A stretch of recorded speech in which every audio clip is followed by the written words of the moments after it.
Bonjour à tous. Alors une question. Est-ce que l'attaque du 7 octobre aurait pu être empêchée? Et une deuxième question, est-ce que Netanyahou, l'État israélien, avait intérêt à laisser faire cette attaque? Je pose cette question ridicule parce qu'évidemment, 24 heures après l'attaque, toute l'engeance dont je parle souvent, antisémite, d'influenceurs, de complotistes, ont relayé cette hypothèse qui a depuis été étayée par des témoignages par-ci par-là, dignes de foi apparemment, hein, il paraît, de gens qui disent que Israël était au courant des plans de cette attaque, d'accord, sans préciser la date, vous verrez que c'est important, sans préciser la date, évidemment. Ensuite, il y a eu beaucoup d'articles, notamment sur le journal Haaretz, qui est un journal de gauche, hein, on va dire, complètement anti-Netanyahou, anti-pouvoir central, on va dire. On se demande même s'ils ne sont pas anti-sionistes, donc anti-Israël, anti-existence d'Israël. Et au passage, pour ceux qui doutent qu'Israël est une démocratie, je voudrais bien avoir un journal pareil à Gaza qui est contre le Hamas. Ou un journal pareil dans 90% des pays musulmans qui donnent des leçons à Israël, hein, de démocratie et de presse libre. Ceci étant dit, évidemment qu'il y avait des rapports qui sont arrivés dans les services secrets, services de renseignement, etc., qui sont arrivés sur le bureau certainement de Netanyahou, en lui disant qu'il y avait un danger sur le Hamas. Mais bon, je vous rappelle que ce pays est en danger, vit dans le stress depuis sa création. Il a des ennemis au nord avec le Hezbollah, il a des ennemis intérieurs, on va dire, avec sa population arabe israélienne. Il a bien sûr à gérer la Cisjordanie qui est prête à exploser aussi, puisque l'autorité palestinienne de Hamas, corrompue parmi d'autres, ne tient pas vraiment la situation. Il a des ennemis évidemment à Gaza, hein, avec le Hamas. Donc en fait, ce pays est en alerte permanente. Si vous les comparez avec la France, rappelez-vous que avant le Bataclan, il y avait déjà alerte numéro 5, je ne sais pas quoi, niveau 5, attentat imminent, mais qu'est-ce qu'on peut faire? On peut mettre une division blindée devant chaque salle de spectacle. On peut mettre une division blindée à tous les kilomètres de la frontière, en gérant aussi le nord, en gérant aussi la Cisjordanie, en gérant aussi l'air, en gérant aussi la mer. Comment ces gens qui ne comprennent rien peuvent-ils imaginer qu'un pays comme Israël peut avoir les effectifs, hein, avant la mobilisation je veux dire, pour mettre une division partout? C'est impossible. Il est évident que nous avons eu affaire à une erreur stratégique de Netanyahou qui a sous-estimé, qui n'a pas pris au sérieux le Hamas et qui pensait qu'il valait mieux sécuriser le nord et la Cisjordanie, si j'ose dire. Et pourquoi il n'a pas pris au sérieux? Personne ne se pose la question. Parce que le Hamas, jusqu'au 7 octobre, a toujours lancé des actions de toute petite envergure. Ils parlaient beaucoup, ils défilaient dans les rues, ils étaient déchaînés avec leurs bandeaux verts, ils montraient leur population, qui dit oui, je donnerai ma fille, mon fils pour être un tchaïd, etc. Au passage, vous comprendrez que la vie humaine n'a absolument pas d'importance chez ces gens-là, quoi qu'ils fassent croire ensuite quand ils sont sous les bombes, puisque l'ambition ultime de beaucoup de Gazaouis, même de pères de famille, on a vu ça, hein, j'invente rien, c'est de donner leur enfant en sacrifice, en martyr. Et là, nous abordons non pas le problème militaire, géopolitique, mais le problème de l'islam. Un des problèmes de l'islam. Alors revenons à nos moutons. Conclusion de Netanyahou, qu'est-ce qu'il pensait? C'est que le Hamas allait faire comme d'habitude, de temps en temps un petit attentat, etc. Bon, ben, malheureusement, ça c'est inévitable. Hein, puisque ça vient souvent de l'intérieur, comme on l'a vu il n'y a pas longtemps, là, il y a 3 jours, pendant la trêve, des gens qui sont en Israël, à Jérusalem, et qui tuent 4 personnes au hasard. Revendiqués par le Hamas, alors que c'était un jour de trêve. Même la pourriture mentale et morale de ces gens ne décourage pas leur soutien.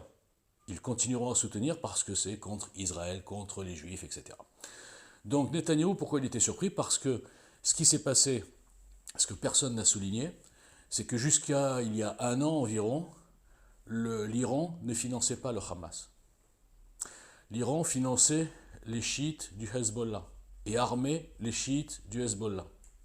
Le Hamas était financé, toujours financé par le Qatar, et par les aides internationales qu'il détourne, mais il n'était pas financé par l'Iran et armé par l'Iran. Et c'est là toute la différence. Avoir affaire à une petite organisation qui a quelques armes comme ça, qui parle beaucoup mais qui ne fait pas grand-chose, c'est une chose. Mais là, ce qui s'est passé, c'était une opération militaire. Et on voit bien par le stock d'armes qu'il a fallu au Hamas pour tenir pendant 1 mois et demi, là, jusqu'à la trêve, continuer à balancer des roquettes, des quasi-missiles, enfin ils ont maintenant des armes de haute, des armes importantes, hein, c'est plus des pierres comme dans l'imagerie collective. Hein, je vous rappelle que beaucoup de gens croient que en Israël c'est des chars d'assaut contre des enfants qui lancent des pierres. La propagande de 75 ans, en tout cas des 40 dernières années, a fait son effet. On n'a plus l'image d'un petit pays de 7 millions qui essaye de survivre autour de plein de gens qui veulent sa destruction officiellement, qui le disent à la tribune. Et l'élimination, bien sûr, de tous les juifs du monde, hein, c'est comparable aux nazis. Mais c'est pas grave, ces gens-là ont du soutien. Ont du soutien dans les opinions publiques complètement dépourvues de toute morale, de toute logique et de toute information véritable sur ce conflit historique, militaire, politique. Donc, ce qui s'est passé, donc, c'est que Netanyahou et les services ont été complètement défaillants. On a mis une image sur le Mossad qui contrôle le monde et qui est au courant de tout et qui fait tout partout. Et là, on a bien vu que non. Le Mossad est faillible, comme tous les services. Et pour revenir sur ce que je disais au début, comment on peut imaginer que Netanyahou et que beaucoup de complices, parce que pour laisser faire, il aurait fallu des complicités énormes, il aurait fallu au moins 300, 400 ou 500 personnes, des hauts militaires, des militaires normaux, des politiciens qui soient au courant et qui disent oui, c'est bon, on va laisser massacrer notre peuple. Pour des raisons, on ne sait pas lesquelles, hein, mais bon, admettons. Alors que la vie humaine en Israël est sacrée. La vie de chaque juif est importante. Je vous rappelle que c'est le seul pays au monde qui a échangé un soldat contre 1000 prisonniers, dont des terroristes, et notamment le pire, qui est aujourd'hui à la tête du Hamas, le plus sanguinaire, 6 noirs. Et d'ailleurs, ils doivent regretter. C'est là où on voit les limites de cette politique humaine, c'est vrai, d'échanger des prisonniers contre des otages, des terroristes, je dirais, contre des otages, mais finalement on condamne à mort, avec quelques années d'avance, des futures victimes, des futurs innocents dont on n'a pas les noms. C'est un petit peu quand on libère des dangers publics, ici en France, multirécidivistes, et qu'un an plus tard il tue quelqu'un, cette personne qui est morte, elle est morte à cause du laxisme de la justice. Hein, ça c'est un autre sujet, mais il faudra quand même en parler un jour. Donc il est évident que les seuls qui avaient un intérêt à déclencher cette opération sont l'Iran, par ricochet la Russie, qui est très contente qu'un deuxième front soit ouvert depuis 2 mois et que tous les médias soient braqués sur ce front et laissent complètement à l'abandon le conflit Ukraine-Russie. Je dirais tant mieux parce que ça permet à la Russie de finir cette guerre, j'espère, et qu'on n'en parle plus. Donc la Russie, l'Iran et le Hamas qui... le pari du Hamas, c'était quoi? Le pari du Hamas, c'est de dire on va faire un truc tellement énorme qu'on va avoir bien sûr ensuite une réaction démesurée, c'est vrai, d'Israël. Donc les opinions publiques vont se mettre de l'autre côté, ils auront complètement oublié notre massacre, ils auront complètement oublié qu'on a pris 250 personnes en otage, dont un bébé de 9 mois qui apparemment est mort, mais ils diront bien sûr c'est pas eux, c'est Israël, c'est jamais eux de toute façon.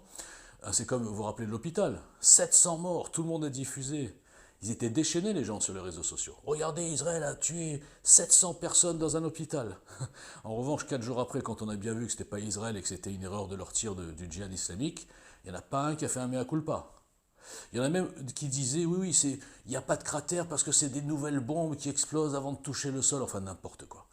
Je vous dis que c'est une hallucination collective sur les réseaux, qui est le résultat de 40 ans de propagande, qui est le résultat d'un antisémitisme profond que les gens n'assument même pas, transforment ça en antisionisme, le résultat d'une ignorance totale de gens qui ont été gavés de propagande, de bêtises, de mensonges. Israël, tueur d'enfants. Vous avez donc le Youssef Indy qui dit Israël tue systématiquement des enfants pour donner en sacrifice à Yahvé.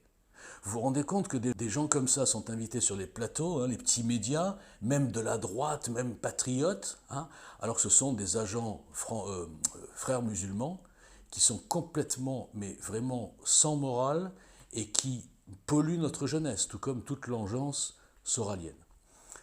Donc aujourd'hui, les seuls qui avaient intérêt, ça n'était certainement pas Israël, puisqu'Israël était en passe de signer et d'élargir les accords d'Abraham avec l'Arabie Saoudite, et c'est ce que voulait éviter à tout prix l'Iran. D'autre part, tous les pays normaux, musulmans, arabo-musulmans et musulmans même, les chefs d'État normaux, des pays qui ont tous lutté contre leurs propres islamistes et leurs propres radicaux à l'intérieur, ne rêvent que d'une chose, c'est que le Hamas soit éliminé.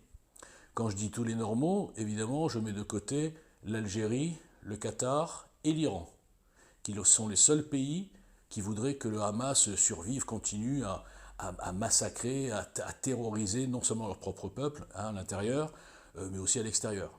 D'abord parce que ça donne une très mauvaise image de l'islam, pour les gens normaux, je ne parle pas des lobotomisés qui soutiennent le Hamas. Deuxièmement, ça nuit au développement économique, en fait ça nuit à tout. Aucun de ces pays n'a intérêt à ce que le Hamas survive à cette opération. Donc aujourd'hui, Tsahal fait quelque chose qui est voulu aussi, mais ils ne le diront pas en public, par les chefs d'État normaux, arabes, c'est-à-dire éliminer un mouvement terroriste dit tout à fait au niveau de Daesh. Mais ces chefs d'État ne le diront pas en public parce qu'ils sont, bien sûr, eux aussi, comme en France, craintifs de leur rue. Parce que les gens de la rue sont, eux, lobotomisés par tout ce que je viens de dire juste avant, et pensent que le Hamas, c'est de la résistance. Nous avons même des partis politiques ici en France qui disent non, le Hamas, c'est de la résistance. Enlever des bébés, c'est de la résistance. Massacrer des femmes, les violer, les décapiter, les faire brûler vivants, c'est de la résistance. Tuer une famille et après enlever l'enfant en otage après qu'il ait vu sa famille massacrée par ces mêmes personnes, c'est de la résistance. C'est de la résistance type extrême gauche, type antifa. Vous savez, les antifascistes, ils ne sont pas fascistes, par contre, ils valident ce genre de choses. On est dans un monde de dingue. Ces événements depuis 2 mois m'ont fait comprendre à quel point les réseaux sociaux étaient un asile de fous. Et c'est pour ça, au passage, qu'hier j'ai décidé d'arrêter de me battre seul et d'interpeller tous les charlatans. Ça ne sert à rien. C'est un tsunami de bêtises, un tsunami d'antisémitisme, un tsunami de haine, un tsunami d'ignorance. Mais juste pour répondre à ce que je disais au début, ceux qui pensent que Israël a organisé volontairement pour je ne sais pas quel projet derrière, vous êtes complètement marteau.